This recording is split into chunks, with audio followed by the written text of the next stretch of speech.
अब जब आप इवेंट लीड करेंगे तो मैक्सिमम लोगों को एक तो पब्लिक फियर होता है। करेक्ट। उसमें चैलेंजेस क्या होते हैं? यदि आप मुझसे बोलेंगे या किसी और को भी यदि आप बोलेंगे कि यार एक इवेंट होस्ट करना है, मैं भी कुछ बिलीव्स हो सकते हैं जो आपको ये इवेंट होस्ट करने में या इसको लीड करने में स्टॉप कर सकते हैं। तो आपको ये पता करना है कि एक्चुअली ये निगेटिव प्रॉब्लम्स क्या है, कैसे टेक केयर। अब हो सकता है कि कुछ ऐसे लोग हैं जिनके लिए आप ये इवेंट होस्ट कर रहे हैं या एक आंदोलन आप रन करने वाले हैं, जो भी आपने प्रॉब्लम्स यहाँ पे क्रिएट हुए हैं। सपोज एक अन्ना हजारे जी की बात करते हैं, तो अन्ना हजारे जी ने जब ये 2012 13 या 14 के आसपास में या 12-13 में जो आंदोलन किया था, करेक्ट, स्पेशली, तो उस समय अब वो पूरे नेशनल लेवल का आंदोलन था, राइट। उस समय आपकी पार्टी फॉर्म हुई उसके बाद में, करेक्ट। तो जब आप यदि उसको आप देखेंगे तो सोशल मीडिया बहुत अच्छे से उन्होंने यूज किया था, स्पेशली फेसबुक। और पूरा नेशनल लेवल से उन्होंने फेसबुक से लोगों को कनेक्ट किया, इवेंट होस्ट की, राइट, वहाँ पे ग्रुप बनाए। उसके पीछे काफ़ी सारी डिजिटल मार्केटिंग एजेंसीज लगी हुई थी, वो डिजिटल मार्केटिंग एजेंसी ने सपोर्ट किया है। तो अब हो सकता है कि वो उतने बड़े लेवल का इवेंट था, बट आप उस पर्टिकुलर सिंपल यूज केस को आप आपके एरिया में भी यूज कर सकते हैं। अभी व्हाट्सएप बहुत पावरफुल हो गया है, टेलीग्राम, दूसरे और कम्युनिटी आप यूज कर सकते हो। तो जब आप ये सब यूज करेंगे तो आप ऑटोमेटिकली आप लोगों को थोड़ा कनेक्ट कर पाएंगे। करेक्ट। अब जब आप कनेक्ट कर पाएंगे तो आप कैसे लोगों को इन्फ्लुएंस कर सकते हो, या आप आपके जो थॉट्स हैं आप वॉइस पहुंचा सकते हो। तो बेस्ट वे है कि आपको वीडियोस के थ्रू आप यदि आप कम्युनिकेट करते हो।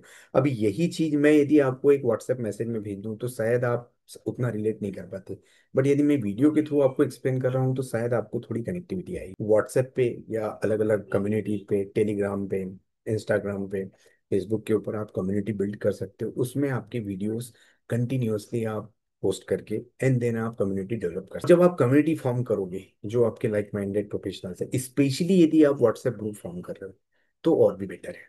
बट आपको जस्ट ये ध्यान में रखना है कि वो व्हाट्सएप के नंबर यदि आप एक दूसरे से शेयर हो रहे हैं, करेक्ट, तो उसमें लोग कुछ अलग डिस्कशन तो नहीं कर रहे हैं। करेक्ट। हो सकता है कुछ दूसरे ऐसे भी लोग उसमें ज्वाइन हुए, जस्ट इंक्वायरी के पर्पज से आप क्या कर रहे हो उसके लिए ज्वाइन हुए, तो आपको वो थोड़ा टेक केयर करना है। तो स्पेशली आप व्हाट्सएप कम्युनिटी ट्राई करो। कम्युनिटी आप यूज करोगे तो उसमें लोग एक दूसरे के नंबर्स और इन्फॉर्मेशन शेयर नहीं होगी। करेक्ट। तो WhatsApp community is the best way. वो एक बेस्ट तरीका है। जब आपने बना लिए, आपने लोगों को जोड़ना चालू कर दिया है और उसमें आपने आपके मैसेज, आपकी डिटेल शेयर करना चालू कर दिया है, उसके बाद आपको प्रॉपर इवेंट की प्लानिंग करनी है, उसकी प्रिपरेशन करनी है, तो आप बहुत सारे चैनल्स यूज कर सकते हो। लोकल एरिया में आप पंपलेट हो सकता है, उसके बाद में न्यूज़पेपर हो सकते हैं, और डिजिटल मीडिया तो है ही। तो आपके काफ़ी सारे पत्रकार हैं जो इतने सारे ऑनलाइन ऑफलाइन न्यूज़ को ड्राइव कर रहे हैं, उनके साथ आप कनेक्ट कर सकते हो, उनको आप इनवाइट कर सकते हो। और फिर आप एक आपका ग्रुप बना के एक इवेंट्स होस्ट कर सकते हो। छोटे छोटे माइनर इवेंट्स पहले आप होस्ट कर लो, जिससे आपको एक आइडिया आएगा कि लोग क्या सोचते हैं, क्या करना चाह रहे हैं, आपके बारे में क्या सोचते हैं, ज्वाइन हो रहे हैं या नहीं हो रहे हैं। करेक्ट। और इस इवेंट की प्लानिंग के लिए पहले भी आपको कुछ छोटे छोटे से इवेंट्स करने पड़े। मूवी के पहले उसका टीजर रिलीज होता है।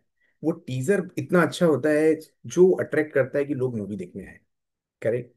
तो वो टीजर जो बना रहे हो आप, जो सबसे पहले एक वीडियो में भी 1 मिनट का या 2 मिनट का आपने देखा होगा जब मूवी रिलीज होने के पहले, तो वो टीजर आप देखते हो या हमें इसमें जिससे लोगों को पता चले कि ये पर्टिकुलर जो इवेंट है उनके लिए कंडक्ट हो रहा है, इसका इम्पैक्ट इतने बड़े लेवल पे होने वाला है, और इस तरीके से ये इवेंट, तो ये चीजें आपको, तो अच्छे से डिजिटल मीडिया आप यूज कर सकते हो और अच्छे से आप क्रिएटिव बना सकते हो। तो उसमें काफी सारे एप्लीकेशंस हैं, ऐप हैं, जिसके थ्रू आप अच्छे क्रिएटिव्स बना सकते हो। वो क्रिएटिव्स आप डेली बेसिस पे बना के पोस्ट कर सकते, इंफॉर्मेशन दे सकते हो। तो वहां से एक पुल क्रिएट होगा, मतलब आपको पुश नहीं करना पड़ेगा कि नहीं आइए आइए आइए। करेक्ट। पुल का मतलब ये होता है कि बेसिकली आप मैसेज पोस्ट कर, आप अपनी ऊपर खींच रहे हो, राइट, अट्रैक्ट कर रहे हो। पुश का मतलब होता है आप उनके पीछे पड़े हो, आपको पीछे नहीं पड़ना, तो आपको पुल क्रिएट करना है। जब आप वो पुल क्रिएट कर पाओगे, राइट, तो ऑटोमेटिकली इवेंट सक्सेसफुल हो। आपको अच्छे से तैयारी करना है, प्रिपरेशन करना है, लोगों को उसका टाइम देना है रेडी होने के लिए। एकदम इमीडिएट बेसिस पे कोई इवेंट करना है तो उसके लिए आपको स्पेशली फोन करके या पर्सनल व्हाट्सएप मैसेज डाल के आपको इन्फॉर्म करना है, सो दैट कि लोग उसके बारे में अवेयर रहें और लोग बेसिकली रेडी हो सकते हैं। अब हो सकता है कि किसी का कुछ और पर्सनल वर्क है, प्रायोरिटी वर्क है, वो अवेलेबल नहीं हो पा रहा है, तो आपको पर्सनल मैसेज डाल के, फोन करके, या किसी और तरीके से उनको डायरेक्ट मैसेज डालना है, सो दैट कि वो कंप्लीट नहीं हो पा रहा है, अब रोड का काम चल रहा है, पेंडिंग नहीं हो पा रहा है, अब उसके लिए आपको बात करनी है, आवाज उठानी है, वो आप कर सकते हो। भावांतर के लिए मैंने बोला है, करेक्ट। इसके अलावा और भी काफी सारे प्रॉब्लम्स हैं। एक स्कूल है लोकल में, करोगे, करेक्ट। एक हो सकता है आपको कलेक्टर से मिलना है, तहसीलदार से मिलना है, आपको एसडीएम साहब से मिलना है, तो उसका एक तरीका है, राइट। तो ऐसा नहीं होगा कि आप गए और आपने बोला और इमीडिएट बेसिस पे वो अवेलेबल हो जाएंगे, कर देंगे, ऐसा नहीं होगा। तो उसके तरीके होते हैं, वो आपको सीखना पड़ेगा कि एक सिस्टम के साथ आपको कैसे डील करना है, करेक्ट।